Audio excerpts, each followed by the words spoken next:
A paz de Cristo, meus amados irmãos.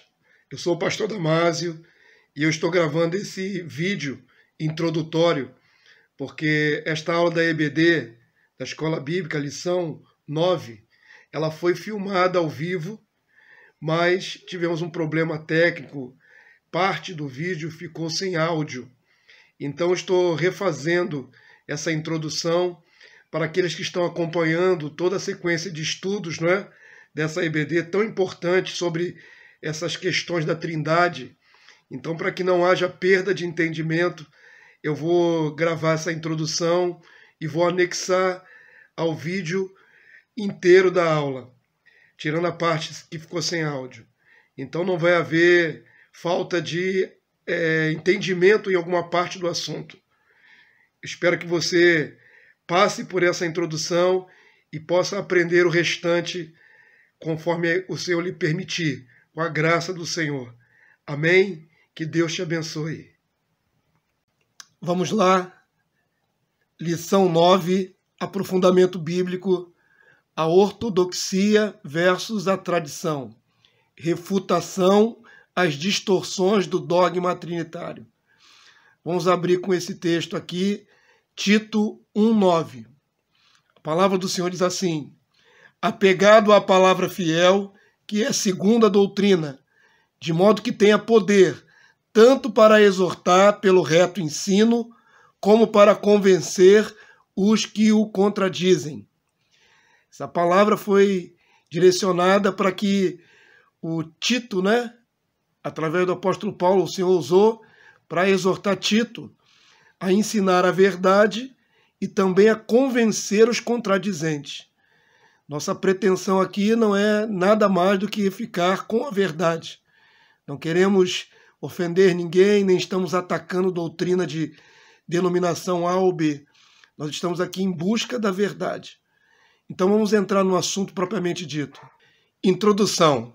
Depois de percorrermos esse caminho de análise bíblica e teológica, observando os primórdios da fé cristã apostólica e primitiva, ao ponto de vermos o nascimento do dogma trinitário no século IV, resta-nos confrontar, através da Bíblia e da razão, as principais distorções causadas pela visão humana sobre o Espírito Santo. Vejamos os pontos principais. Mais um texto canônico, um texto bíblico, 1 João 2:21, que diz assim: não vos escrevi porque não saibais a verdade, antes porque a sabeis, e porque mentira alguma jamais procede da verdade.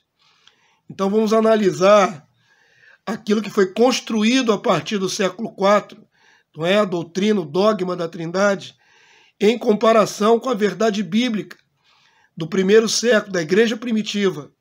Vamos adiante. Através de perguntas, vamos buscar a resposta. Deus é espírito ou ele tem um espírito? A palavra do Senhor é categórica ao afirmar que Deus Pai é espírito em sua constituição e forma. Segundo aos Coríntios 3:17. Primeira carta de João 1:5. Vamos ver o texto em destaque. João 4:24. Jesus disse: Deus é espírito e importa que os seus adoradores o adorem em espírito e em verdade. Então Jesus afirma categoricamente que o Pai é espírito, na sua essência e na sua forma. Contudo, o próprio Deus tem o seu espírito, que dele provém, e é a fonte de toda a vida. 1 Coríntios 2:11. Porque qual dos homens sabe as coisas do homem, senão o seu próprio espírito, que nele está? Assim também as coisas de Deus, ninguém as conhece, senão o Espírito de Deus. É muito interessante essa analogia de Paulo. Paulo diz: o homem tem seu próprio espírito, que nele habita. É o espírito humano, a capacidade intelectiva, a capacidade de aprender. E esse espírito é pertencente ao homem.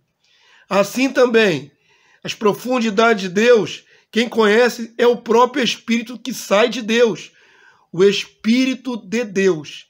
Aqui nem usa o termo Espírito Santo, porque sabemos que é santo. Mas a ideia aqui é de possessão. De quem é esse espírito?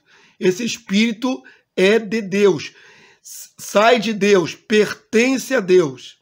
Respondendo então à pergunta, Deus em sua essência e forma é espírito, ele não é homem, mas ele também nele tem espírito, o seu próprio espírito. Esta é outra questão muito importante.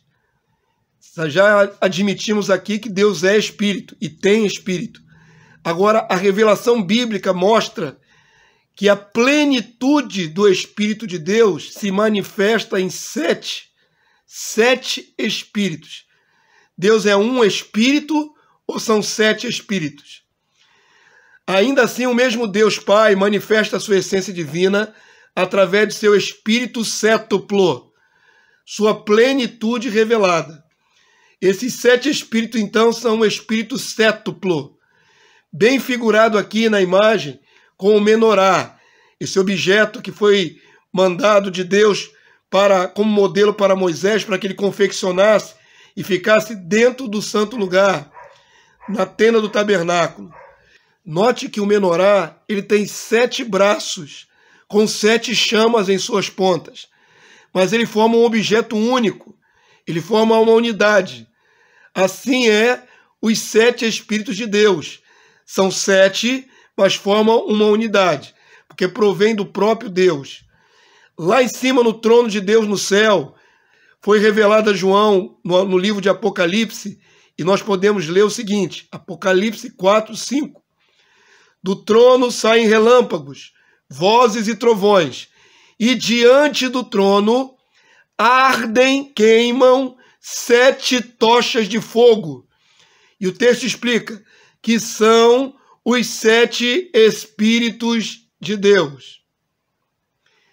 Cada chama dessa, um espírito, uma capacitação, uma virtude. E todos eles juntos formam a plenitude dos poderes de Deus, das virtudes de Deus.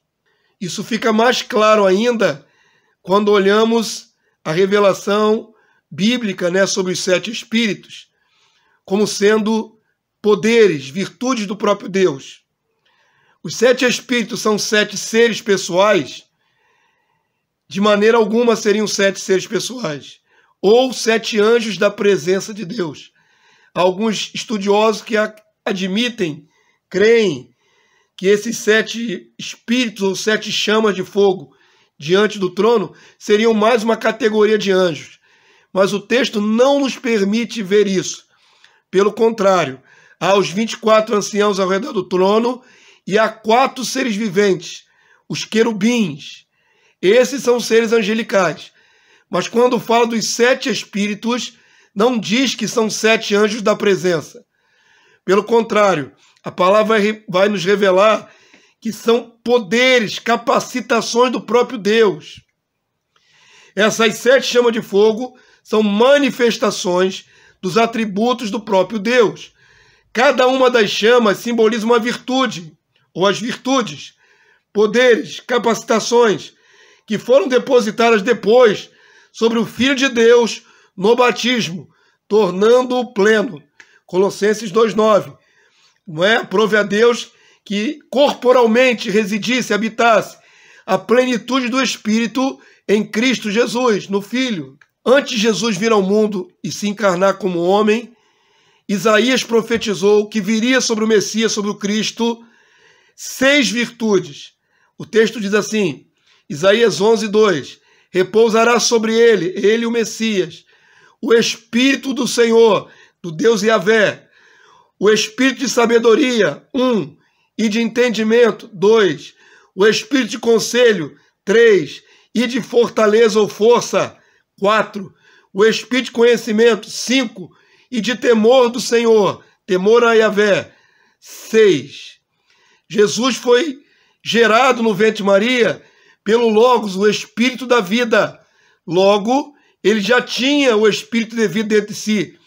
Ele não era completamente exaurido de Espírito, ele não tinha vazio do Espírito.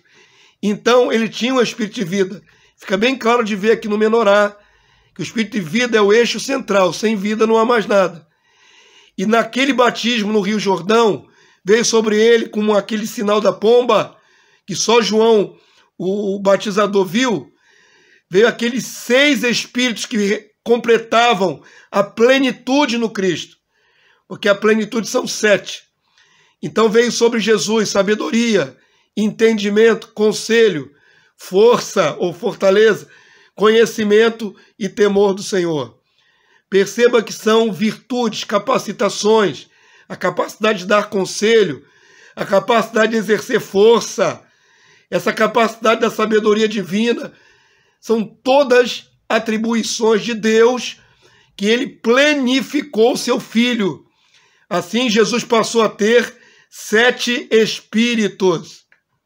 A partir daqui, volta para a gravação original, que foi filmada, e na ocasião eu pedi para que os irmãos viessem à frente, os membros da igreja, e participassem dessa dinâmica, desse estudo. A partir daqui, voltamos então para o filme original, a gravação original. Que Deus o abençoe. Amém. Primeira parte não saiu com amplificação, né? Vamos lá. É para você ler o que está lá, é a mesma coisa que está na lição. Primeiro, só para fechar a questão dos 7 Espíritos. Alguém tem dúvida que os 7 Espíritos são de Deus? Que são manifestações do próprio Deus? São virtudes do próprio Deus? Dá para chamar essas virtudes de seres pessoais? Sim ou não? Não. A confusão aí, que pode ser gerada, porque chama de 7 Espíritos, como se fossem 7 elementos separados. Mas mesmo assim, mesmo que fossem 7 elementos separados, são 7 pessoas diferentes? Nossa questão aqui é combater o dogma trinitário. A Trindade afirma o que sobre o Espírito Santo? A Trindade não diz que ele é unção, poder de Deus, não. Trindade, nós estamos aqui analisando a Trindade. Dogma da Trindade. Que ele é uma pessoa, junto com Deus Pai, com Deus Filho, sendo que cada pessoa tem sua própria vontade, personalidade. É isso que advoga o dogma da Trindade. Nós estamos olhando aqui se é verdadeiro ou não o dogma da Trindade, à luz da palavra de Deus. Se ele é uma pessoa e tem 7 espíritos, não precisa ser 7 pessoas. Não é a lógica? Ou o Espírito Santo seriam as 7. Não o Pai que teria 7 virtudes, nem o Filho, mas o Espírito Santo teria 7 virtudes, que piora mais ainda a interpretação. É a plenitude do Pai, né? As 7 Espíritos são a plenitude do Pai. A plenitude do próprio Deus. Tanto quanto o Espírito que é em nós. Exatamente. Vai lá, Marão, lê aí pra gente o que está escrito ali e já vai responder a pergunta que você ia fazer. O Filho de Deus, na reencarnação. Tá ligado? O Filho de Deus na encarnação foi gerado pelo Pai ou pelo Espírito? Volta aí, Marão, você avançou. Na anunciação. Só. Falhando por quê? Vamos esse aqui. Na anunciação do anjo Gabriel a Maria sobre o nascimento do Messias, tem revelado que o poder do Espírito viria sobre ela. Lucas 1,35. Respondeu-lhe o anjo: descerá sobre ti o Espírito Santo, e o poder do Altíssimo te envolverá com a sua sombra. Por isso, também o ente santo que há de nascer será chamado Filho de Deus. Segundo o dogma trinitário, o Espírito, como terceira pessoa divina, veio sobre Maria e assim a gerou a segunda pessoa divina. Jesus não é o filho da primeira pessoa, o Pai. Jesus é o filho do Espírito Santo. Não é óbvio que o Espírito serviu de veículo, poder, divinos do próprio Altíssimo. Não há dúvida de quem é o Pai. É isso aí. Hebreus 1:5. Pois a qual dos anjos disse jamais: Tu és o meu filho, eu hoje te gerei. E outra vez eu lhe serei pai, e ele me será filho.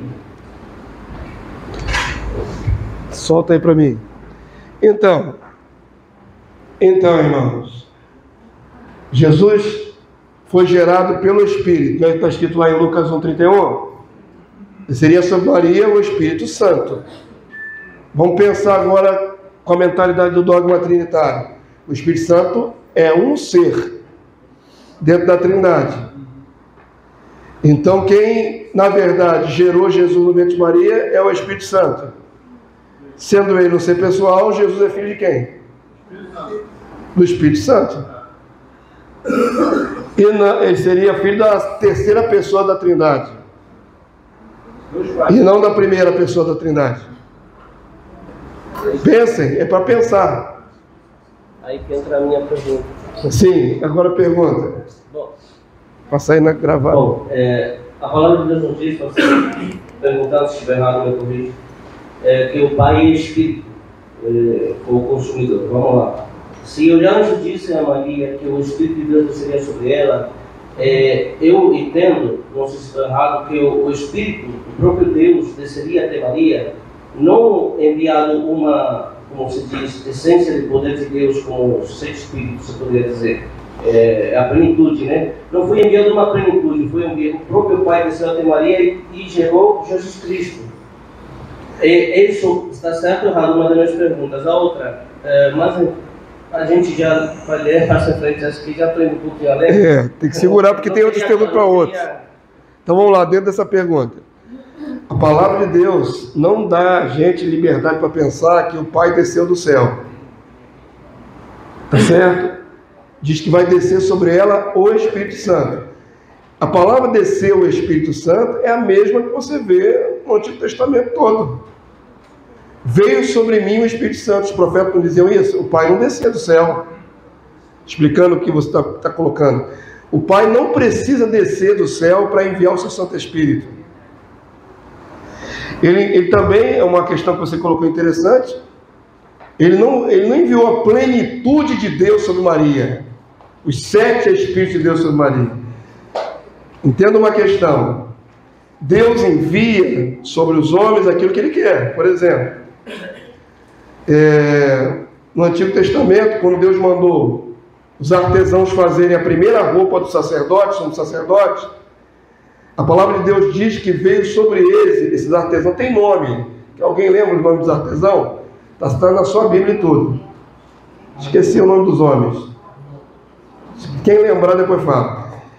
Veio sobre esses homens que iam preparar a roupa do sumo sacerdote, o Espírito, um Espírito. Se eu não me engano, o Espírito de sabedoria. Desceu sobre eles o Espírito de sabedoria, não desceu a plenitude. Para que eles pudessem fazer com sabedoria aquela roupa, o mais perfeito possível.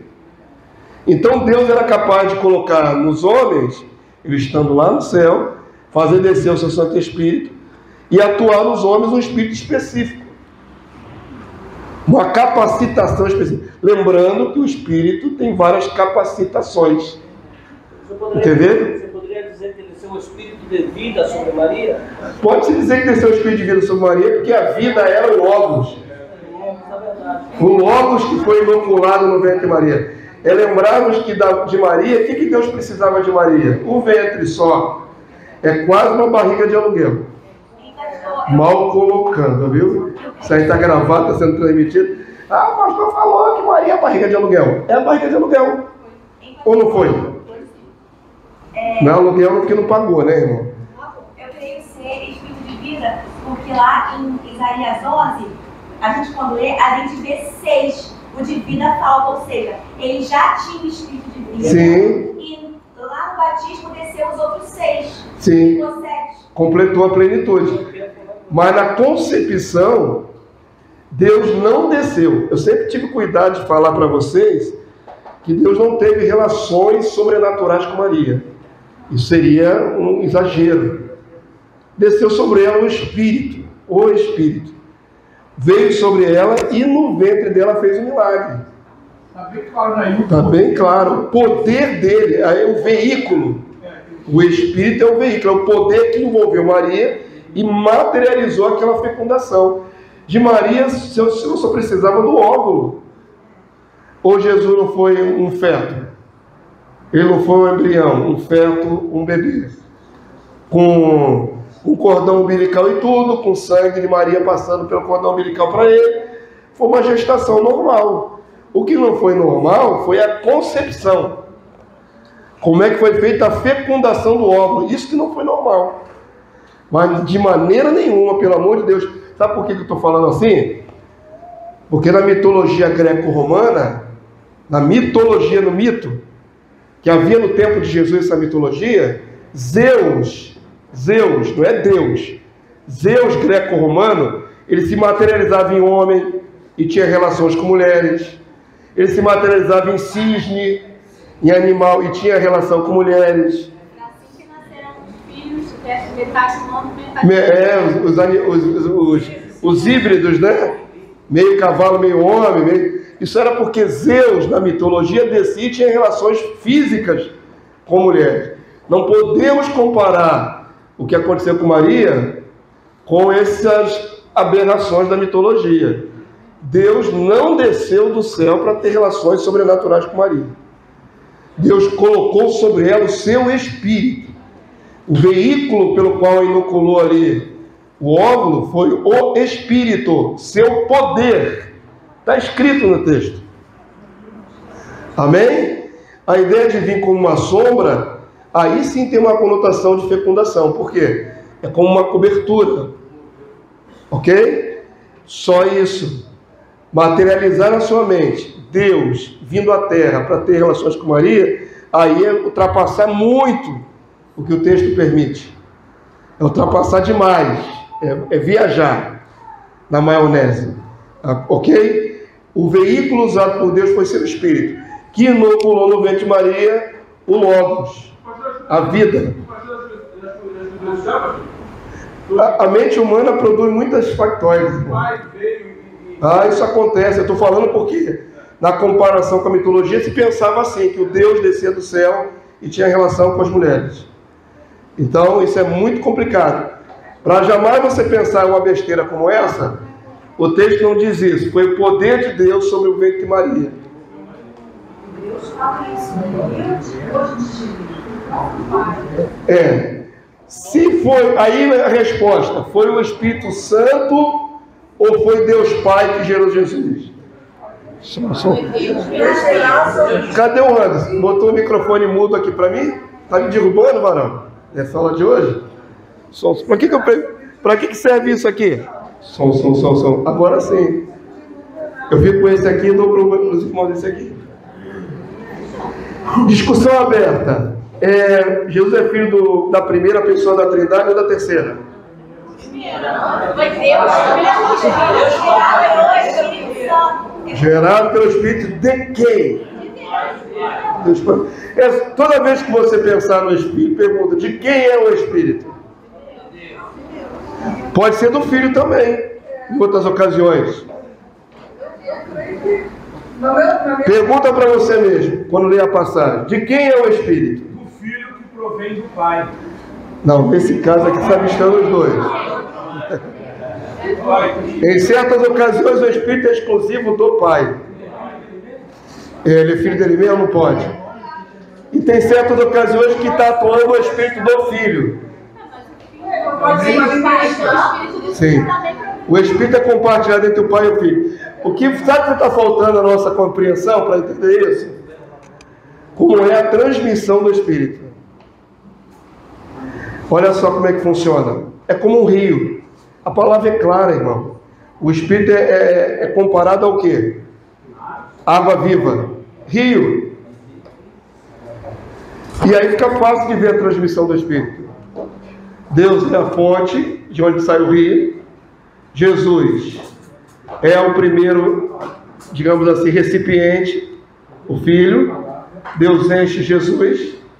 de Jesus desce o rio e alcança a nossa vida. É fácil de entender isso.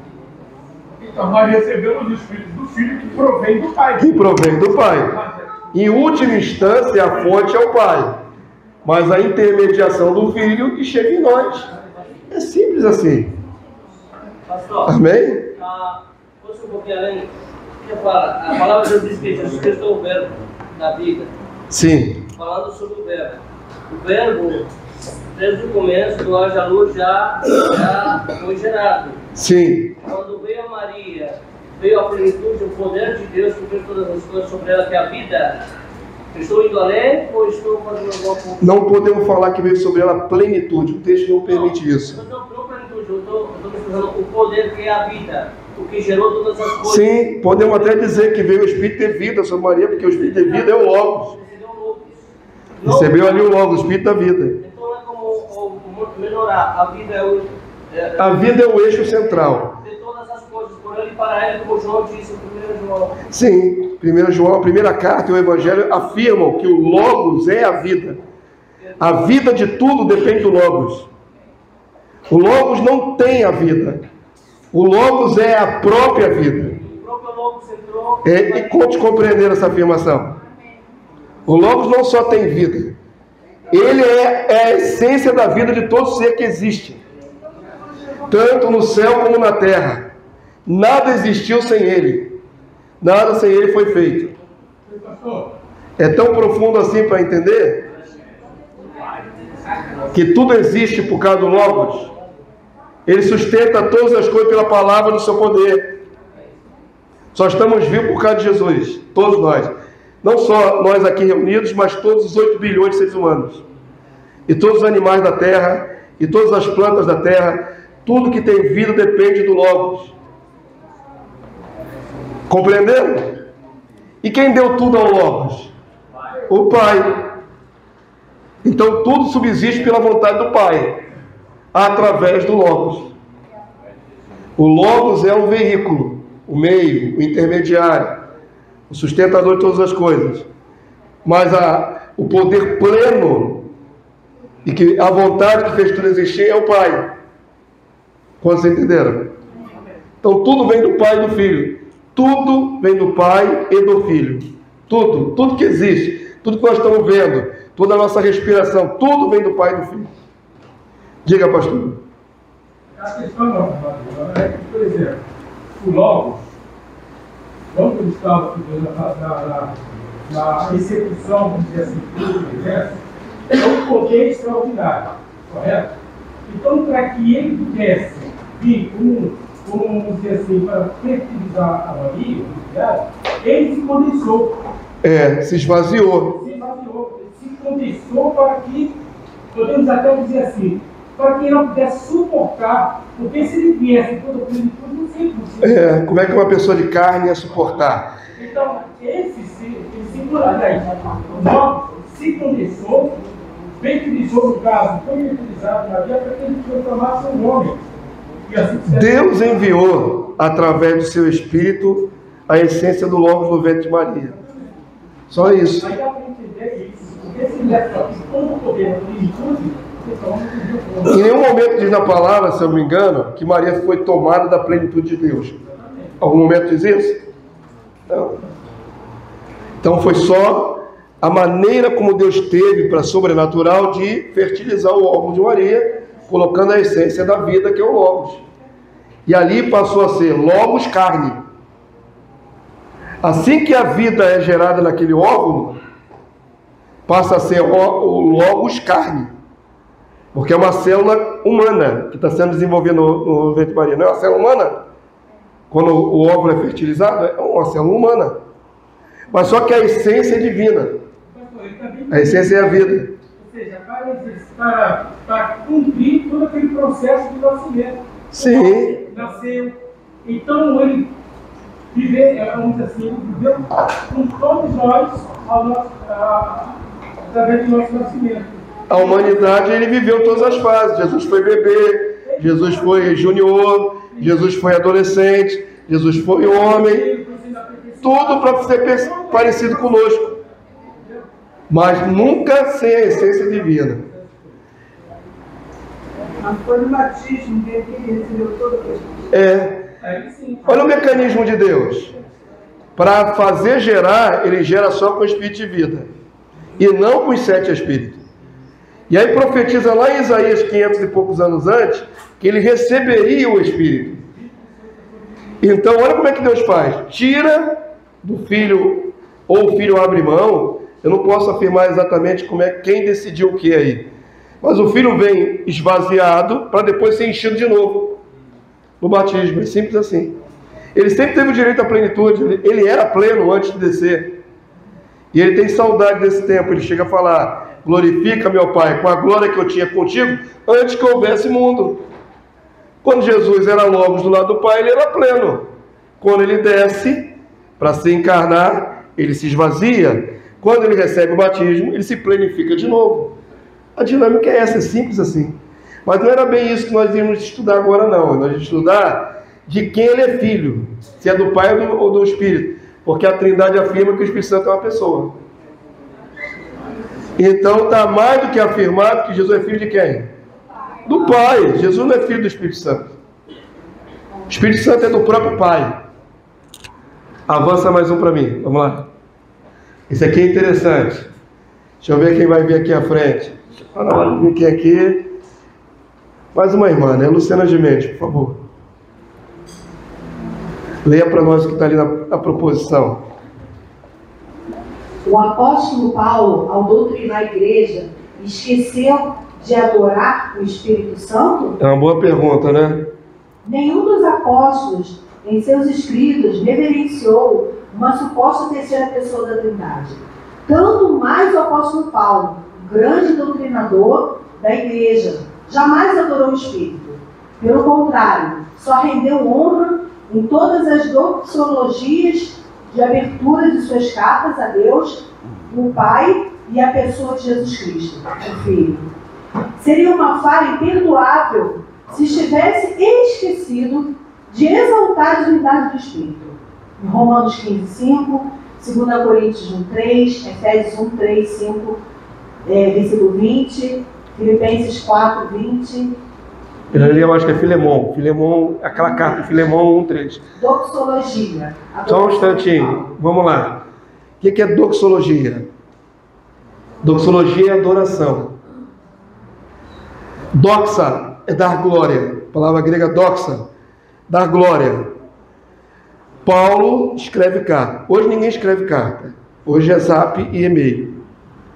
Você se lembra quando você escrevia carta? Ninguém mais lembra. Somos todos modernos. Você escrevia carta? Você escreveu alguma carta na vida? Já, né?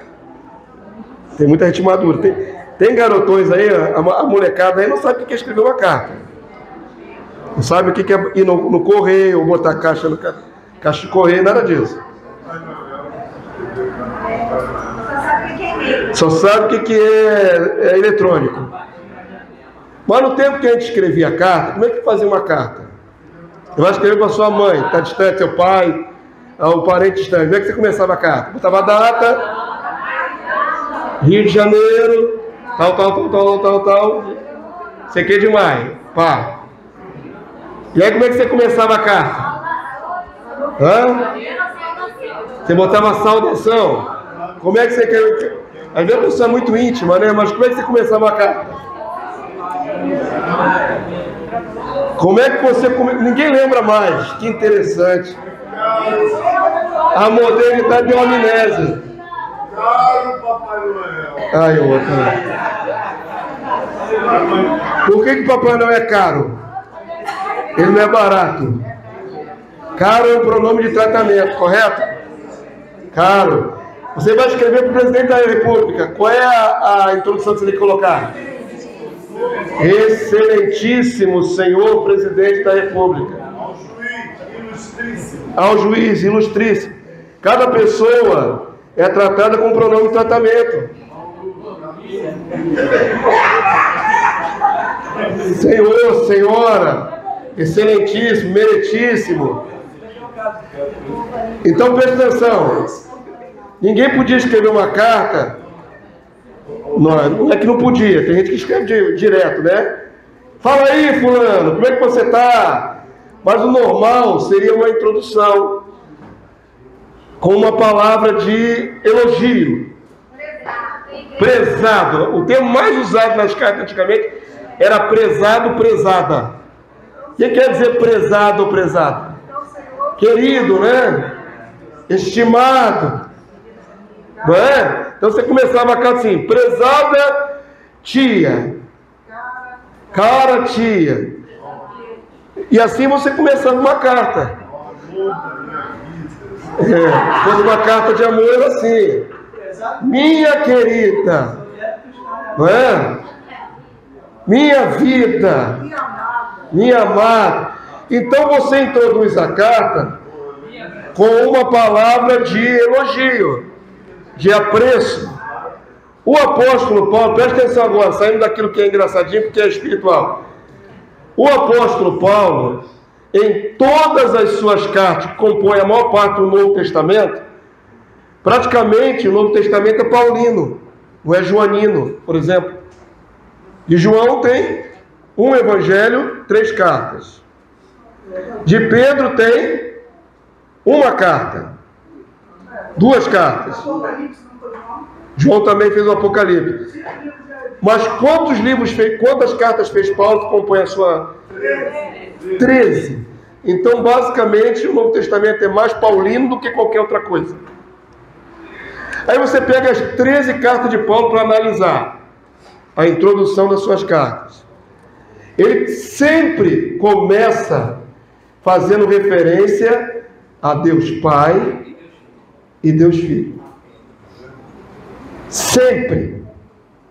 E todas as vezes que o apóstolo Paulo vai fechar suas cartas, qualquer uma das suas 13 cartas, ele também tem o mesmo praxe, né? A mesma disposição. Ele termina adorando ao Pai e ao Filho. É simples assim. Por que é assim?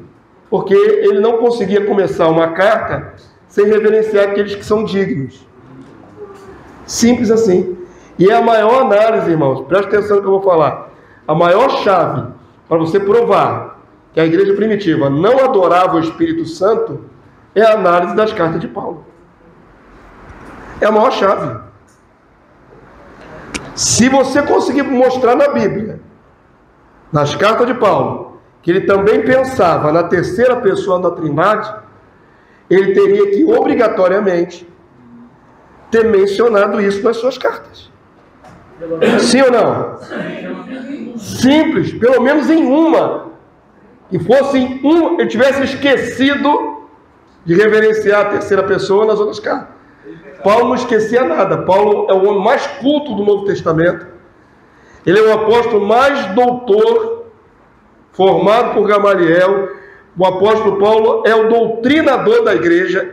As doutrinas da igreja vêm de Paulo. Não vem nem de Pedro, nem de João, vem de Paulo. A maioria das doutrinas. Ele é o doutrinador da igreja. E ele teria se esquecido de adorar o Espírito Santo? Será que ele esqueceu? Vocês acham que ele esqueceu? Lapso, né? Deu um lapso assim: poxa, eu vou adorar a Deus o Pai, eu vou adorar a Deus o Filho. Está faltando alguma coisa, mas não estou me lembrando o que mais que eu tenho que fazer. Será que foi isso? É só olhar as aberturas das cartas de Paulo e o fechamento das cartas de Paulo, e você tem texto bíblico para provar que jamais passou no coração de Paulo adorar uma suposta terceira pessoa da Trindade. Jamais. Em tempo algum. Em texto nenhum. Então vamos lá. Leia para mim, por favor, a adoração de Paulo. Começo da carta de Romanos. Romanos 1:8. Primeiramente, dou graças a meu Deus, mediante Jesus Cristo, no tocante a todos vós, porque em todo o mundo é proclamada a vossa fé. Então a gente vê, né, que o mediador, Paulo, ele coloca bem claro, ele sempre exalta Deus, o Pai, sempre. Ele sempre fala por meio, por intermédio de Jesus. O mediador. É o mediador, que é o único mediador. O único mediador. Cadê a menção ao Espírito Santo? Cadê a menção ao Espírito Santo? Primeiramente, então ele coloca em prioridade que é mais importante para abrir a carta. Primeiro lugar, graças a Deus, a meu Deus. Dou graças ao meu Deus. Não entendi. A bênção apostólica, se você observar a bênção apostólica, fala da comunhão do Espírito. Mas eu já falei isso várias vezes. A gente não nega que existe o Espírito Santo. E a simples menção do Espírito Santo não torna ele uma pessoa. A comunhão do Espírito. O que é a comunhão do Espírito? Todos nós estamos no mesmo Espírito. Só isso. Em nenhum momento ele diz que da comunhão da pessoa do Espírito, que o Espírito que faz essa comunhão, ele promove alguma coisa. A comunhão é do Espírito. Só isso.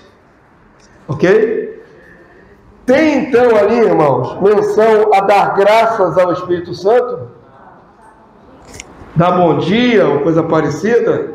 Avança para mim, vamos lá. Continua, Luciana, por favor. Romanos ainda, mesmo livro de Romanos. Romanos 15:6. Para que, concordemente, e a uma voz, glorifiqueis ao Deus e Pai, de nosso Senhor Jesus Cristo. Quer dizer, aqui ele já está falando, glorifiqueis ao Deus e Pai de nosso Senhor Jesus. Ele conduz a glória assim, mais prioritariamente para Deus o Pai. A Deus e Pai de nosso Senhor. Sem jamais esquecer Jesus Cristo. Romanos 16:27 fecha a carta de Romanos. Nós vimos ali a abertura da carta, nós vimos um texto intermediário no meio da carta, e nós estamos vendo agora o final da carta. Ele volta a adorar a Deus o Pai e a Filho. Antes de você tomar a palavra, deixa ela completar. Onde está a glória também ao Espírito? Romanos 16:27. Ao Deus único e sábio seja dada a glória, por meio de Jesus Cristo, pelos séculos dos séculos. Amém. E aí? Os trinitarianos, onde vão botar o Espírito Santo ali naquela sentença? Onde é que embute? Dá para embutir? Dá para acrescentar alguma coisa no texto de Paulo? Que tinha em mente Paulo? Adorar quem? Dar glória. Dar glórias é adorar. O Pai por meio do Filho. Ponto. Não tem 2 pontos, não abre aspas, nem 3 pontinhos. É ponto final. Agora sim a sua participação. Só para enfatizar que ali em cima, no Romanos 15:6, ele fala a uma só voz. Deveria, né? Mas há muitas vozes no mundo, diz o texto. Vozes enganosas no mundo. Nós devemos. Porque todos temos que ter uma fé unânime. Uma só voz, unanimidade. Um só Espírito. Paulo finaliza a carta aos Romanos, dando glória a Deus único por meio de Jesus. Não a menção a uma terceira pessoa, o Espírito Santo. Se eu só tivesse esse texto para analisar, eu já estaria convencido. Mas eu falei a vocês que todas as cartas têm isso. Obrigado, irmã Luciana. E faz com que esses homens lá, que criou esse dogma, que eles falam, mais contradizente do que a palavra. Que o apóstolo Paulo falou. É como se a tradição prevalecesse sobre o texto. É como não? Eu vou afirmar aqui. Para os católicos romanos, quando há conflito entre o entendimento do que está escrito e aquele relato dos papas, os dogmas dos papas, eles colocam na balança e preferem o que o Papa diz. Para os evangélicos, a única regra de fé é a Bíblia. Para os católicos romanos, não é só a Bíblia. Tem o peso da tradição, a tradição papal, no mesmo nível. Tanto é que o Papa é chamado de infalível. Infalibilidade papal. Mas os próprios cristãos, logo depois do último EBD, eu fui assistir ouvi uma pregação, e uma mulher de Deus estava pregando, e ela pegou o credo, a declaração do credo, a última, que já está misturada. Afirmando como uma igreja lotada, que aquela era a primeira que os apóstolos diziam aquilo. Pois é. Ou seja, a igreja está crendo que aquilo foi pregado desde o início de quando eu... Mas é um engano. Cada um afirma o que quer. Como eu falei, nós estamos em tempo de internet, em que até uma criança de 6 anos pega um celular e grava um vídeo e posta. Hoje é a coisa mais fácil do mundo. Então, muitos indoutos, pessoas que não são conhecedoras do assunto, gravam vídeos e põem na internet o que quiser. Achou um credo do século IV, e diz que o credo é do primeiro século. E outros vão ouvir isso e vão dizer, tá aí, tá certo. Não vai haver verificação, não vai haver pesquisa, e todo mundo vai dar glória a Deus, e já tem uma verdade para crer, uma pseudo-verdade. Quando na verdade afirmou uma coisa errônea.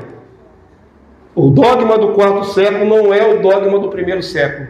O credo, né? A afirmação de fé do primeiro e do quarto é muito diferente. Muito diferente. Mas se eu tivesse ensinado aqui, no caso eu sei que não existe o espírito não é uma pessoa, mas eu também não sabia que aquilo era do quarto. Então, e aonde que o inimigo ganha? Na ignorância. Onde é que nós somos vencidos? Na ignorância. Porque nenhuma mentira provém da verdade. A verdade não produz mentira. Mas todo engano é fruto ou da mente humana carnal ou do espírito do engano. Então, o que nós temos hoje é espírito do engano e elucubração da mente carnal. Mas quando você tem a verdade diante dos olhos, ela não é contraditória. Existe alguma contradição aqui na palavra de Paulo?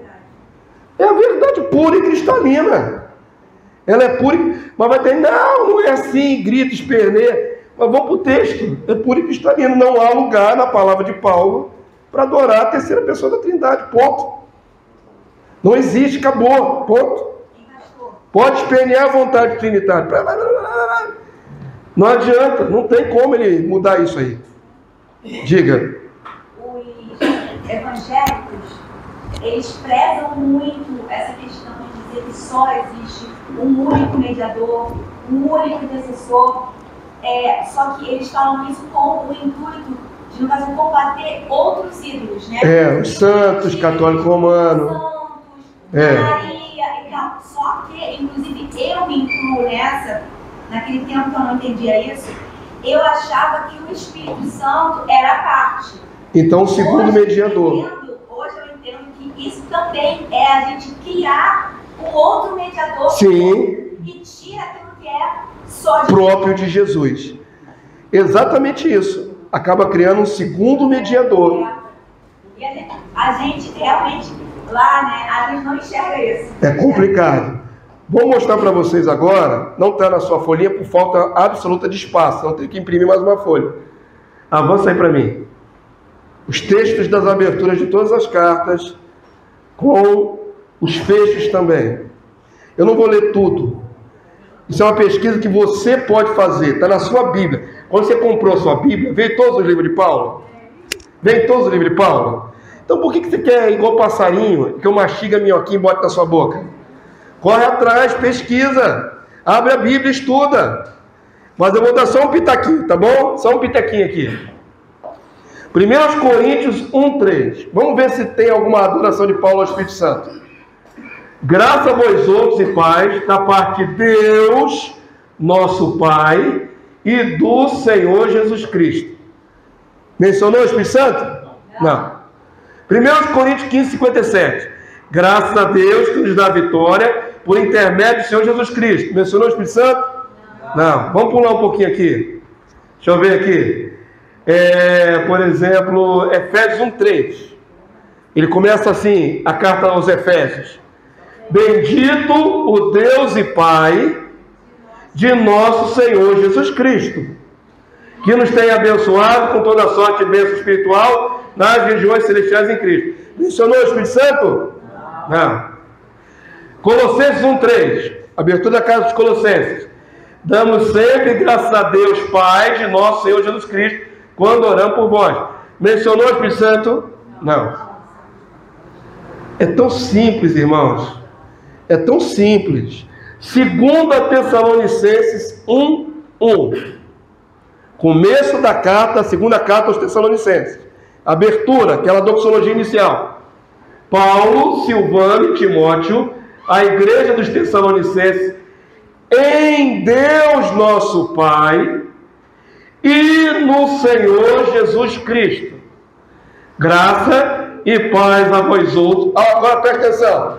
Da parte de quem? Deus Pai. Da parte de um ser pessoal chamado Deus Pai. Parte é aquilo que lhe é pertinente, que lhe pertence. Da parte de Deus Pai e da parte de mais quem? Tem mais um E aí. De quem mais? Do Senhor Jesus Cristo. Não seria o caso agora, se houvesse na cabeça de Paulo mais uma pessoa dentro da Trindade e da parte do Espírito Santo? Não seria natural Paulo colocar isso, irmão? Então isso aí está pecando. Porque ele está ali falando da pessoa do Pai, está falando da pessoa do Filho e esqueceu de mencionar a pessoa do Espírito Santo? Paulo esqueceu, irmãos? Paulo não esqueceu, ele nunca pensou assim. Na cabeça de Paulo, jamais o Espírito Santo era uma terceira pessoa divina dentro da Trindade. Hein, pastor? Os anjos tinham esquecido João também, porque lá é como é que se fala que eles adoravam ao que está sentado no trono e ao Cordeiro. Somente então, eles. o céu todo esqueceu também. Todo mundo esqueceu. Uma amnésia coletiva, mas aí veio o dogma da Trindade e lembrou todo mundo. Interessante, né? É um surto coletivo. Só que é um surto que durou mais de 200 anos.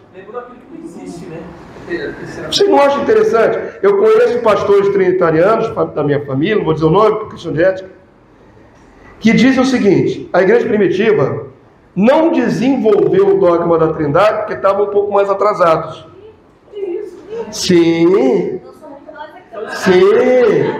São os dogmáticos da Trindade que desenvolveram, ou seja, tiveram iluminação superior.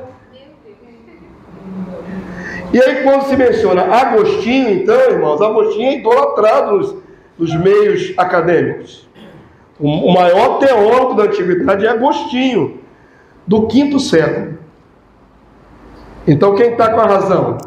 Quem recebeu direto a doutrina do apóstolo Paulo, de João, de Pedro, os bispos levantados por eles, ou Agostinho no 5º século? Paulo estava atrasado? Paulo estava atrasado. Estou falando isso. Paulo plantou igrejas. João teve discípulos que são famosos, mas os teólogos dizem que a igreja estava atrasadinha ainda, não tinha revelação. Só a partir do dogma da Trindade que chegaram à iluminação de exaltar a pessoa do Espírito. Que os outros não tinham conseguido ainda alcançar essa iluminação. Jesus então errou, né? Porque fala lá em Mateus que ele fala assim: eu vos deixei mestres. Então ele não era o mestre. Então, ninguém era mestre, todo mundo era atrasado e de entendimento obtuso.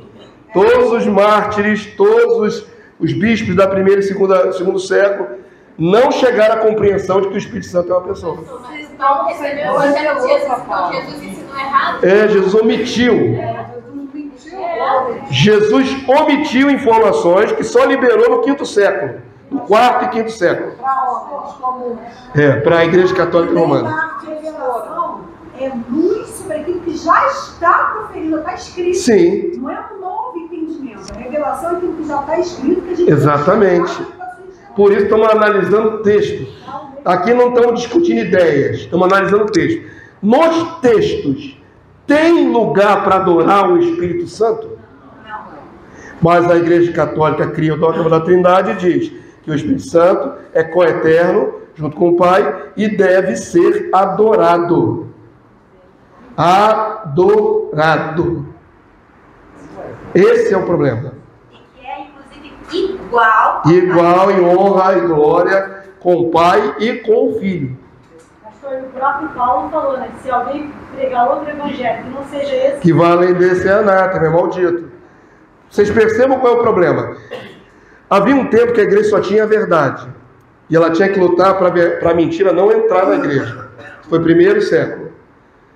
Nós estamos no século 21. A mentira já entrou há muito tempo. Para nós agora é descontaminação, desconstrução, decomposição do que é errado para deixar o que é certo. Nós não estamos aqui descobrindo a pólvora. Nós estamos aqui tentando enxergar na Bíblia a raiz e tirar tudo que foi crescido junto com a raiz. Toda a erva daninha que cresceu junto. É uma poda, uma lapidação. Amém? É tão simples, querido. Depois que você entende, é simples. Quer desmontar o dogma trinitário? Abre todas as cartas de Paulo com a pessoa. Todas.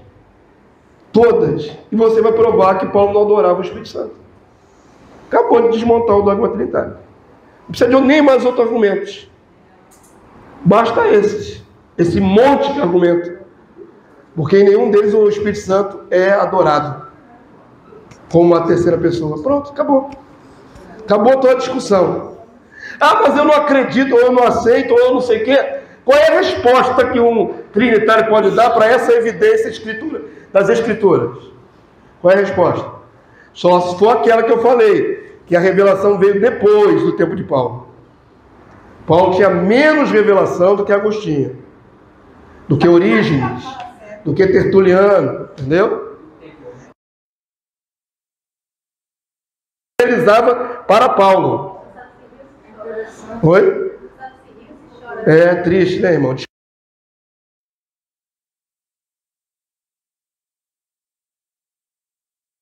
Falou, quem vem aqui na frente? Vem você, Diana.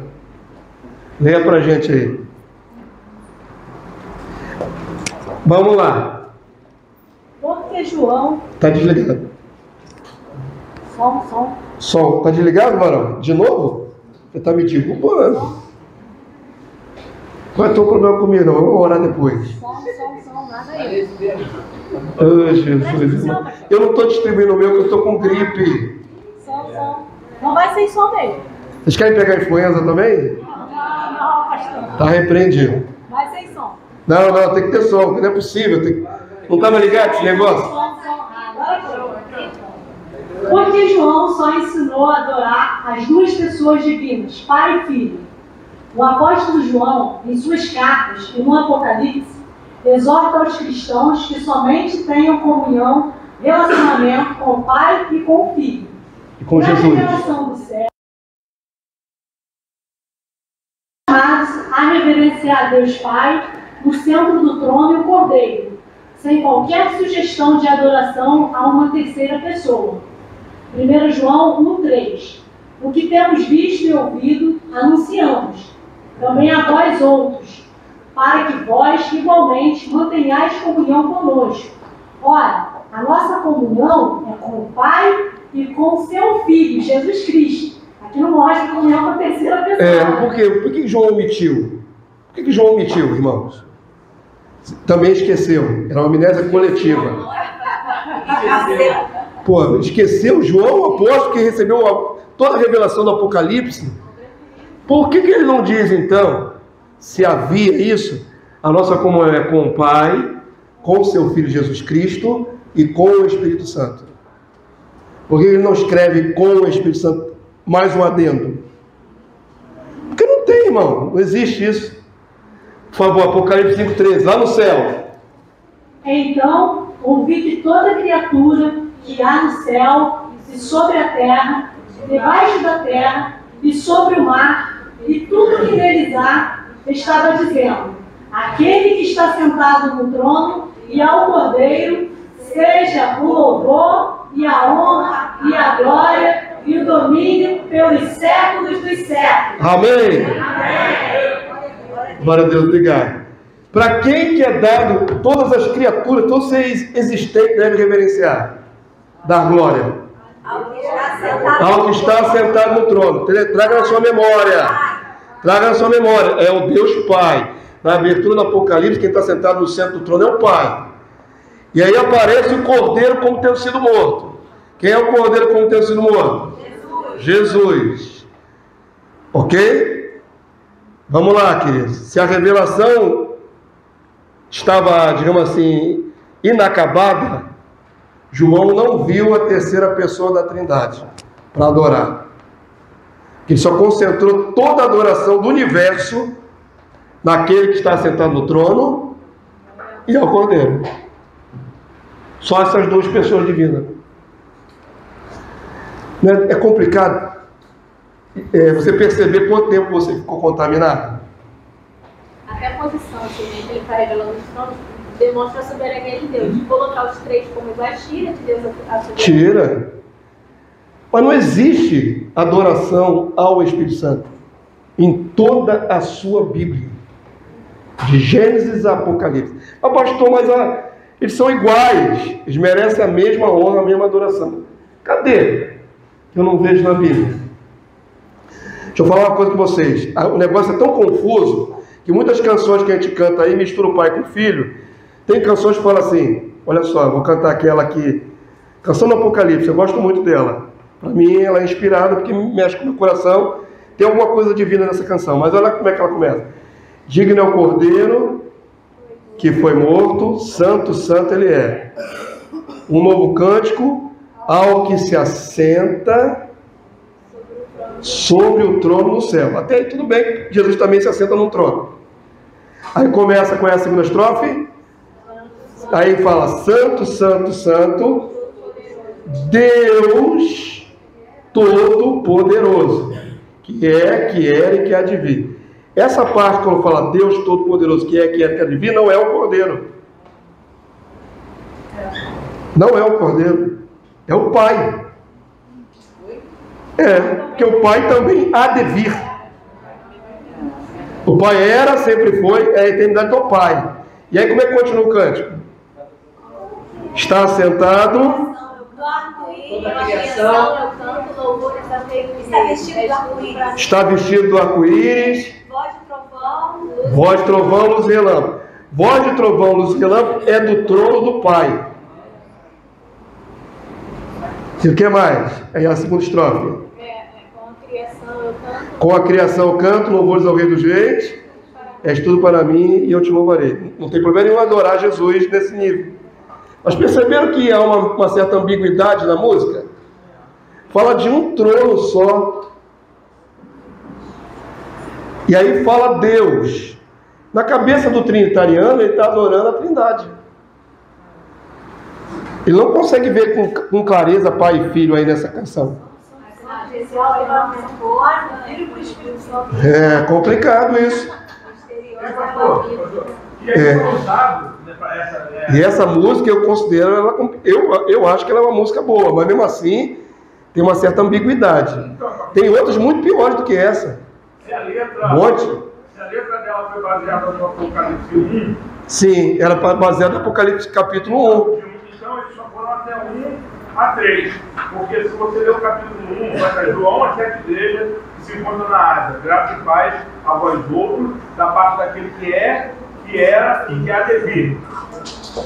Da parte dos 7 espíritos que se acham diante do teu trono. Então está falando de Deus. De Deus o Pai. Mas o verso 5 fala assim, e da parte de Jesus Cristo, a fiel testemunha. Exatamente. Aí o texto tira a ambiguidade. Aquele que é, que era, que há de vir, que está sentado no trono, que tem 7 espíritos, é o Deus Pai. E depois menciona o Cordeiro. E da parte do Cordeiro. Mas a letra fala... A letra atribui ao Cordeiro o centro do trono, praticamente, dessa canção. A pessoa só vê o Cordeiro. Mas como ela pensa que o Cordeiro e o Pai são tudo junto, ela não vê diferença. Mas o texto bíblico faz diferença. Um é o que está sentado no trono e o Cordeiro. Vocês entenderam? Tem outro versículo aqui em Apocalipse, que ele fala, então, capítulo 22, 1. Então me mostrou o rio da água da vida, brilhante como cristal, que sai do trono de Deus e do Cordeiro. O trono de Deus é o centro, o Cordeiro é o mediador e a água da vida é o Espírito. Sai do Pai, passa pelo Filho e desce para nós. É tão simples. Diga, minha irmã, você ia perguntar? Não? Pastor. Avança aí para mim para a gente terminar essa aula. Avança aí para mim. A maioria de nós aqui... Marcelinho, avança para mim, por favor. Pastor, a maioria de nós aqui, o seu pastor lembra, que até fomos cumprimos essa ideia de utilidade. Todos nós fomos formados na mesma coisa. Até o primo. Do primo que foi revelado que não existia isso. Né? Então, aí está ali, o primo por diante, e não tinha mais utilidade. Pois é, mas como eu estou falando, antes era só nós aqui, escondidinho. Mas o que ouviu às escuras, publica do telhado, é o que Jesus falou. Você ouviu aqui dentro da casa, agora publica por cima dos eirados, no telhado. Tem que só ter a ousadia, o entendimento e a ousadia para falar. O Espírito de quem intercede e ora por nós? Há dois mediadores? Um só mediador. Nesse ponto, o dogma da Trindade Católica Romana se estribou para a suposta pessoa do Espírito Santo que geme e ora. Lembram da canção que a irmã Fernanda Bruno... exatamente, ela canta: Espírito Santo, ore por mim. Vamos ver, Paulo falou isso, irmãos? Paulo pediu o Espírito Santo para orar por ele? Não. Paulo explicou: o Espírito faz essa mediação. Ele está explicando o que faz e não ensinando o povo a pedir para o Espírito Santo orar. Quando se pede a alguém para orar, você está pedindo uma pessoa para orar por você. A canção dela é uma sutileza, mas muda o fluxo do rio. Muda o fluxo do rio. Romanos 8, 26 e 27. Vamos ler juntos? Também o Espírito, semelhantemente, nos assiste em nossa fraqueza, porque não sabemos orar como convém. Mas o mesmo Espírito intercede por nós, sobremaneira, com gemidos inexprimíveis. E aquele que sonda os corações, sabe qual é a mente do Espírito, porque segundo a vontade de Deus, é que ele intercede pelos santos. Aqui já é uma questão do ele, né? Bota um pronome pessoal para o Espírito. Mas se você for olhar muitas vezes na passagem do grego, a palavra pneuma os pronomes que vem antes ou qualquer coisa é neutro. Existe em grego o neutro, que não é nem ela nem ele. Entenderam? Mas em português, com a mentalidade já formada em trindade, se coloca ele. Esse é um problema. Mas vamos lá. Não sabemos orar como convém. Então eu quero falar com Deus alguma coisa, mas a minha limitação humana me impede. O Espírito intercede. Quando pensa em interceder, pensa em alguém rogando por você. Quando o Espírito está dentro de nós, sempre está. Se você nasceu de novo, você tem o Espírito. Quantos dizem amém? Se você não tem o Espírito, você não nasceu de novo. Mas se você nasceu de novo, tem o Espírito. O Espírito que está dentro de você é de quem? De Cristo. Quem não tem o Espírito de Cristo, esse tal não é dele, diz Paulo. O Espírito do Filho está dentro de nós, não é isso? Deus enviou ao nosso coração o Espírito do seu Filho que clama: Abba Pai. Olha esse paralelo. Antes, sem o Espírito Santo, eu não queria nada com Deus, eu era ateu. Jamais agradeci a Deus, jamais adorei a Deus. Quando o Espírito Santo veio para dentro de mim, porque eu era filho, é assim que começa o texto: porque vós sois filhos, enviou Deus ao seu coração o Espírito do seu Filho. Então, se eu era um ateu que não dava graças a Deus por nada, nem pelo pão que comia, ao receber o Espírito do Filho, eu passei a ter sentimentos por Deus e dizer: Abba Pai. Por que eu passei a chamar Deus de meu Pai? Porque recebi o Espírito de quem? Do Filho. O Espírito do Filho dentro de mim produz esse clamor: Abba Pai. Produz clamor. Me faz proclamar isso: Pai, Pai. Se o Espírito do Pai viesse sem a mediação do Filho, nós nos sentiríamos Deus. Ninguém recebe o Espírito do Pai direto. Recebe o Espírito através do Filho. E aí imprime em nós o caráter de Filho. Recebêssemos direto o Espírito do Pai, nós sentiríamos o próprio Pai na terra. Que tem a essência do Pai, mas passado pelo Filho. Pelo filtro do Filho. Vocês entenderam? Então, esse Espírito de quem está dentro de mim? O Espírito de quem? Do Filho. Me ajuda a orar porque eu não consigo orar direito. De quem é esse Espírito que faz a mediação? De Jesus, Jesus, meu Deus. Todo cristão sabe dizer, eu tenho Jesus no coração, mas não sabe dizer que o Espírito está intercedendo dele, é o Espírito de Jesus. Ou seja, não é para que ele ore.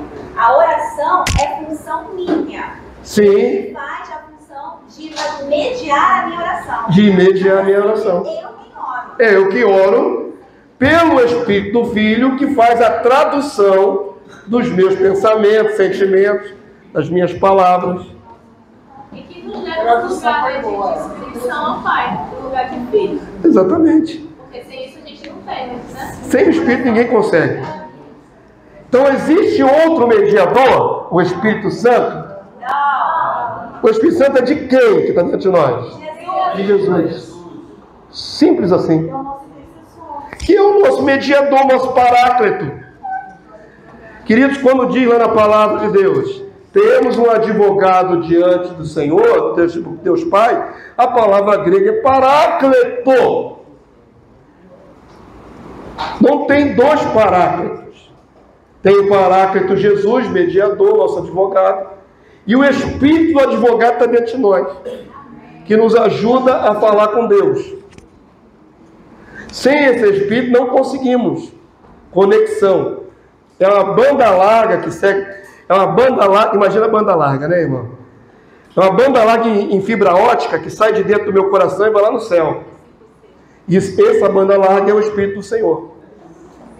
Através dessa banda larga eu consigo falar com Deus lá no céu. Através dessa banda larga, Deus fala comigo aqui na terra. A conexão é o Espírito do Filho. O Espírito Santo é o Espírito do Filho. Não tem uma outra pessoa envolvida nessa mediação. É o Espírito de Jesus. Ponto. Difícil de entender isso, não, né? Avança para mim, vamos lá. A primeira questão aqui é sobre quem é o intercessor. Pois só há um mediador entre Deus e os homens. Jesus Cristo, homem. 1 Timóteo 2,5. No mesmo capítulo é revelado o verdadeiro intercessor. Nem muda o capítulo, irmão. No mesmo capítulo de Romanos 8,34, Paulo vai falar quem é esse intercessor. No mesmo capítulo, você tem a chave agora para desmistificar o outro. A igreja isolou o capítulo anterior e deu personificação ao Espírito. Mas o próprio Paulo fala quem é esse que intercede por nós. Quem é? Vamos ler ali, Romanos 8,34. Vamos lá? Quem os condenará? É Cristo Jesus, quem morreu, ou antes quem ressuscitou, o qual está à direita de Deus, e o quê? Também o quê? Intercede por nós. Quem é que intercede por nós? Jesus Cristo, o Paráclito. O também, às vezes, olhando de cara, dá a impressão que... De ter mais um? Tem outro. Só que no caso, aquele também ele morreu. Isso, são várias coisas que ele fez. E também intercede. É o verbo, não é a pessoa. Não há ambiguidade. Ele está falando, tem o Espírito Santo que intercede e também o Filho de Deus, não é isso? Ele está falando, ele morreu. E também intercede. Uma das obras que ele fez. Ele ressuscitou, outra obra que ele fez. Ele está à direita do Pai e também tem a função de interceder por nós. Não está colocando dois em pauta. Está colocando que ele também faz isso, além de tudo que ele já fez. As obras que ele fez. As obras que ele fez e faz, né, no presente. Intercede, está no presente. Amém? Paulo faz alusão à nossa fraqueza em comunicar, transmitir sentimentos a Deus. Afirma que essa é uma função do Espírito. O Espírito faz essa função. A ideia em interceder significa traduzir como uma tradução simultânea. O Espírito referido é o próprio Espírito do Senhor dentro do Santo. De igual maneira, pelo Espírito, o Senhor Jesus transmite seus sentimentos e do Pai ao cristão. Preste atenção agora. Esse texto não está na sua apostila. Apocalipse 2, 28 e 29. É simples, irmão. Não tem nenhuma dificuldade. Apocalipse 2, 28 e 29. Queria que você lesse. Está grande, dá para todo mundo ler. Vamos lá? Assim como também Eu coloquei Jesus aí para você identificar. Não tem no texto bíblico esse Jesus, tá? Tá bom? Antes que alguém me condene. Ah, tá acrescentando no texto. Tá manipulando. Não. Estou anunciando. Tá em vermelho destacado. Eu acrescentei para você saber quem é o eu ali da sentença. Quem é o eu da sentença? Vamos ler de novo? Assim como também eu, Jesus, recebi de meu Pai, o filho do Pai é Jesus, né? Não é o Espírito Santo. Dar-lhe ainda a estrela da manhã. Agora olha como é que ele termina a sentença. Vamos lá? Quem tem ouvidos, ouça o que o Espírito diz às igrejas. Quem é o autor dessa sentença? O Filho do Pai, Jesus. Quem é que está falando à igreja? O Espírito de quem? De Jesus. Ué, está bem claro ali. É Jesus que está falando na primeira pessoa. Não tem isso primeiro, mas a segunda dá a entender. Por que a segunda dá a entender que é o Espírito do Pai? Porque você está separando Jesus do Espírito. Quando o Espírito é do próprio Senhor Jesus. Olha como é que nós temos ainda algumas reminiscências na mente. Demonstra na oração sacerdotal em Mateus, quando Jesus ora, né? A questão de interpretação. Não é questão de intervenção, não. Sim. Aqui, em nenhuma maneira, está se mencionando que é o Espírito do Pai. Quem é que está falando à igreja através de João? Jesus, irmãos. Quem tem ouvidos ouça que o Espírito está falando à igreja. Eu vou tornar mais claro. O que eu tenho dentro de mim? O mais claro possível que eu puder. O que eu tenho dentro de mim? O Espírito. Se é que eu nasci de novo, eu tenho Espírito. Eu não tenho dúvida nenhuma que tem o Espírito Santo dentro de mim. Muito bem. Quando eu ministro a você algo da parte do Senhor, vamos imaginar que eu fosse um profeta. E o Senhor me deve para entregar para Fernando uma profecia. Quem está falando é Jesus. Mas quem é o interlocutor? Eu. Por qual Espírito? De Jesus, ué. Que também é de Deus o Pai. Mas quem está falando nessa hora, quem está falando é Jesus. Eu estou falando para ela pelo Espírito. Mas quem está comunicando não sou eu. É o Senhor. Através do Espírito que em mim habita. É tão simples, irmão. É muito simples. E aí tem a questão da letra maiúscula que eles colocam. Isso aí eu já expliquei a vocês. Letra maiúscula é para personificar o Espírito Santo. Pastor, aquele texto, eu não estou lembrado, mas você vai lembrar. Então o texto que fala, o Espírito ele não fala por ele, né? Mas tudo que o Pai disser... Esse ele, deixa eu desmistificar mais um detalhe aqui. As traduções dificultam a nossa vida, muito. Porque os tradutores já têm a mentalidade formada com a Trindade. Muitas vezes não tem ele no original, viu, irmãos? Muitas vezes não tem ele. Eu já falei para você que existe um pronome neutro em grego. Existe neutralidade de pronome? Tem, em grego. Mas deixa eu mesmo que fale ele. Ok? Nós podemos falar de uma coisa que não é pessoal como sendo pessoal? Podemos. Eu vou dizer para você, por exemplo, eu digo assim: os meus pés me levaram para aquela rua onde fui assaltado. Essa frase é meio doidinha, mas deu para entender, não deu? Os meus pés é um ser à parte de mim? Mas eu digo, os meus pés, esses pés, eu estou personificando o meu pé. Estou dando a eles uma atribuição individual que não tem. Não é? Por exemplo, esses meus olhos me traem. É os seus olhos que te traem? É você. Você está dando aos olhos uma autonomia que ele não tem.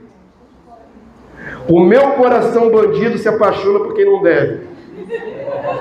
Eu estou construindo frases em que eu estou dando autonomia a uma coisa que não tem.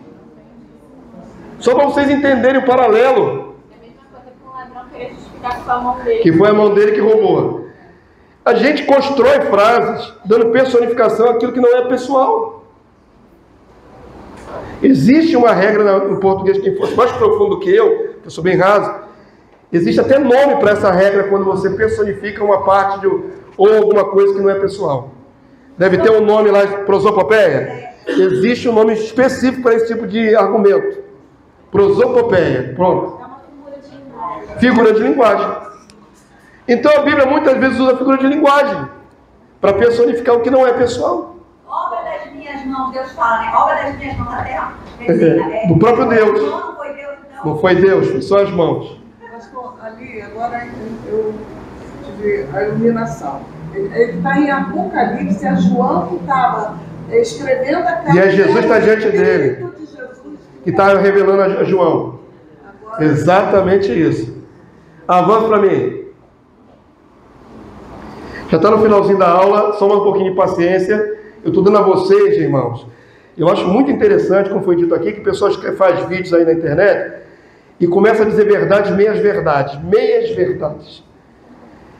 Meias verdades. Acha um documento na internet e diz, é aqui. Já teve gente defendendo a Trindade, dizendo, foi Constantino que inventou, não sei o quê. Olha só, o que eu dou a vocês é tudo de pesquisa. Não é fruto da minha cabeça nem de primeiro texto que eu achei, não. É fruto de pesquisa de anos, de décadas. Aí você recebe em 1 minuto. Mas não sabe que para eu achar isso levou um tempão. Então preste atenção. Nós não estamos aqui adulterando nenhum texto. E eu faço questão de colocar a referência de onde foi tirada a citação. Para que qualquer um que queira mais prova possível, vá lá no canal e procure. Na internet, na página oficial da Igreja Católica Romana. Entra lá na página oficial da Igreja Católica. Eu dou o caminho das pedras, irmãos. Então, deixa eu deixar claro. Isso aqui faz parte da Enciclopédia Católica do ano de 1919. Está lá, ó. New Católica Enciclopédia aqui. Ok? Essa é a fonte. O que essa enciclopédia católica do começo do século XX dizia sobre essa questão da Trindade? Na Escritura ainda não há um único termo pelo qual as três pessoas divinas são denotadas juntas. Isso não é evangélico, isso é católico. Não há um único texto. Para lugar algum no Antigo Testamento encontramos qualquer indicação clara de uma terceira pessoa. Por isso os judeus jamais pensaram em terceira pessoa. A menção é frequentemente feita ao Espírito do Senhor, mas não há nada que mostre que o Espírito foi visto como distinto do próprio Javé, Deus Jeová, Yahvé. É verdade que até o período da controvérsia ariana, uma outra forma, controvérsia ariana, 4º século, 325, depois de Cristo. É verdade que até o período da controvérsia ariana, uma outra forma, glória ao Pai, através do Filho, no Espírito Santo, tinha sido mais comum, como em Clemente, Justino e tal. Ele está dizendo que se falava no e não para o Espírito Santo. Já expliquei também essa diferença. Esta última forma é de fato perfeitamente coerente com a crença trinitária. Ela, no entanto, não expressa a coequalidade das três pessoas, mas a sua operação em relação ao homem. Aqui ele está defendendo ainda o dogma trinitariano.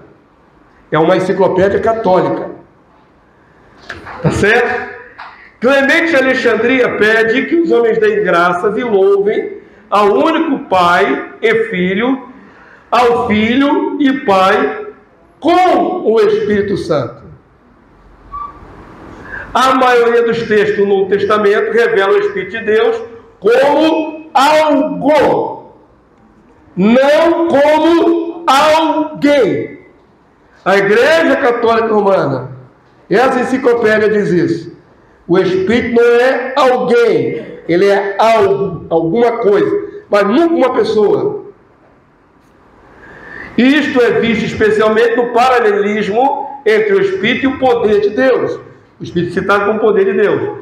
Quando uma atividade quase pessoal, é atribuída ao Espírito de Deus, por exemplo, falando, impedindo, desejando, habitando, aí cita alguns textos ali, não se justifica concluir imediatamente que nestas passagens Deus Espírito é considerado como uma pessoa. As mesmas expressões são usadas também em relação a coisas retoricamente personificadas ou ideias abstratas. Quantos entenderam? Está claro? A própria Igreja Católica Romana, uma enciclopédia católica, o Espírito nunca é visto como uma pessoa. Quando parece ser uma pessoa, não é uma pessoa. Coisas também são animais, como eu dei exemplo para vocês. Coisas podem ser personificadas em retórica, em discurso. Mas no texto bíblico, em nenhum lugar existe lugar para uma terceira pessoa da Trindade. Finalizando a aula de hoje. Último texto. Não há dúvida de que uma suposta terceira pessoa, Espírito, não tem respaldo bíblico algum. Glória e honra ao Pai e ao Filho. Glória a Deus. Amém? Então terminamos assim, pode ficar de pé a igreja. O documento está aí, as explicações também, a filmagem também. Obrigado aos irmãos que me ajudaram. Eu sei que é delicado, irmãos. No fundinho, a gente fica com aquele medo, mas se não for, se o pastor estiver errado, com toda a retórica dele, eu vou blasfemar. Se houver 0,01% de chance, o pastor está errado. Está nos conduzindo errado. Nós vamos ficar fora da graça, porque não adoramos ao Espírito. Continua a tua pesquisa na Bíblia e vê se você acha adoração ao Espírito Santo. Qualquer personagem bíblico, se você vai achar alguém adorando o Espírito Santo, separado. Amém, povo santo? É delicado, é polêmico, mas é a verdade contra o engano. Simples assim. Então, não tenho medo de afirmar o que estou afirmando. Toda honra e toda glória sejam dados a Deus Pai que está sentado no trono e ao Cordeiro Jesus Cristo. Pelos séculos dos séculos. Amém. Seja assim em nome de Jesus. Pai Santo, louvado seja o teu nome por esse tempo na nossa vida, em que podemos aprofundar o nosso entendimento nas Escrituras e ter a nossa palavra, Senhor, apurada pela palavra do Senhor. Que a palavra dos nossos lábios seja a expressão do que está escrito. Não a interpretação dos homens, não a dogmática criada pelos homens, não os sofismas gerados pelo espírito de engano, por doutores fraudulentos, que desviaram o fluxo da tua honra e da tua glória, e daquilo que é devido a Jesus, para uma terceira suposta pessoa. Senhor, nós clamamos em nome de Jesus. Dá-nos humildade, Senhor, não arrogância, mas humildade, para termos o conhecimento da verdade e compartilharmos isso com os nossos irmãos, com toda longanimidade, com toda piedade, para que não venhamos a afrontar, não venhamos a assustar, ou mesmo repelir os nossos irmãos.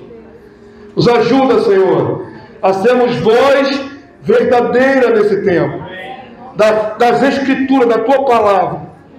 Abençoa cada servo Teu que aprendeu nessa manhã, do menor até o maior, em nome do Senhor Jesus. Te agradecemos, Te adoramos, Te bendizemos, leva-nos em paz, guardado pelo Teu poder. Logo mais possamos estar na Tua casa adorando o Teu santo nome, ao Senhor nosso Deus e ao Cordeiro Jesus Cristo. Seja assim em nome do Senhor Jesus. Amém e amém. Amém. Toda honra e toda glória, todo louvor A Deus e ao Filho. Amém, amém. Vamos na paz, queridos.